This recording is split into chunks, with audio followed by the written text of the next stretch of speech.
Ya, bismillahirrahmanirrahim. Assalamualaikum warahmatullahi wabarakatuh.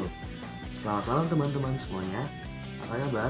Perkenalkan, nama saya Agnia Hudi Firdaus dari Prodi PGSD Universitas 11 Maret Surakarta. Oh iya, teman-teman apa kabar semuanya? Semoga tetap dalam keadaan yang sehat-sehat saja ya.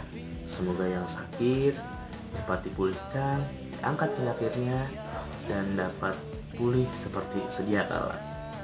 Nah, pada kesempatan kali ini saya akan mempresentasikan bagaimana caranya tentang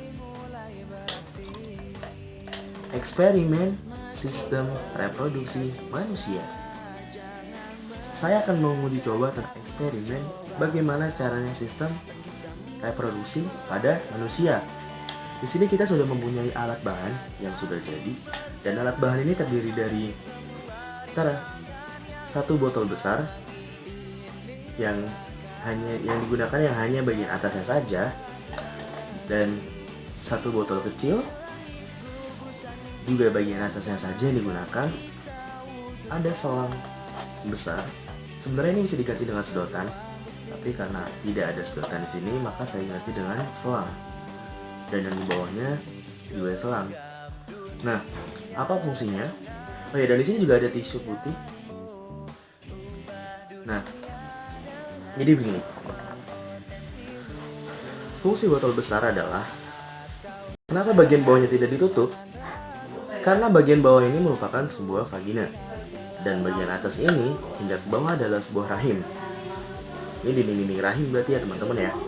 Dan di sini di bagian yang kecilnya adalah ovarium. Ovarium nih teman-teman. Dan yang ini adalah sel telur yang berada di dalam ovarium. Seperti ini. Dan selang yang panjang, selang yang berwarna biru ini adalah tuba fallopi.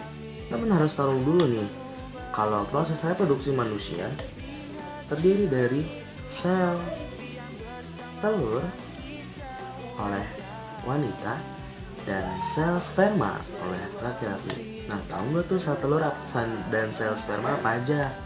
Nah, sel telur merupakan sel yang dimiliki oleh perempuan yang dihasilkan selama 1 bulan sekali. Sementara sel sperma adalah sel yang dihasilkan oleh laki-laki selama 3 bulan sekali. Nah, bagaimana cara proses pembuatannya? Bagaimana cara proses pembuahannya? Nah, yang pertama kita mulai dari yang wanita dulu. Nah, sel telur ini masak atau matang, kemudian dilepaskan. Jadi sel telur ini dilepaskan oleh ovarium menuju tuba fallopi. Nah, pelepasan ini dinamai dengan ovulasi. Oke, teman-teman perlu ingat ya, pelepasan sel telur yang sudah matang dari ovarium disebut ovulasi. Nah, kemudian setelah dilepaskan, sel ini akan ditangkap oleh tuba fallopi dan akan berjalan oleh tuba fallopi. Selanjutnya, kita dari laki-laki, dari bagian laki-laki.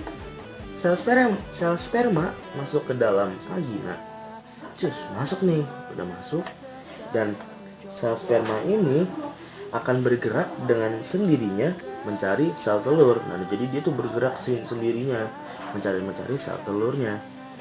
Nah, setelah sel sperma dan sel telur bertemu, maka di situ akan terjadi pembuahan atau yang sering kita sebut dengan proses fertilisasi.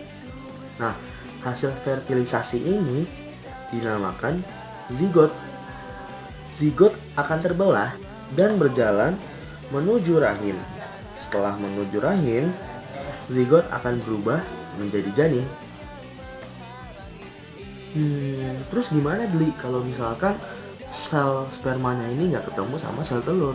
Nah, yang akan terjadi adalah sel telur ini akan membusuk dan keluar bersama dengan luruhan dinding sel rahim.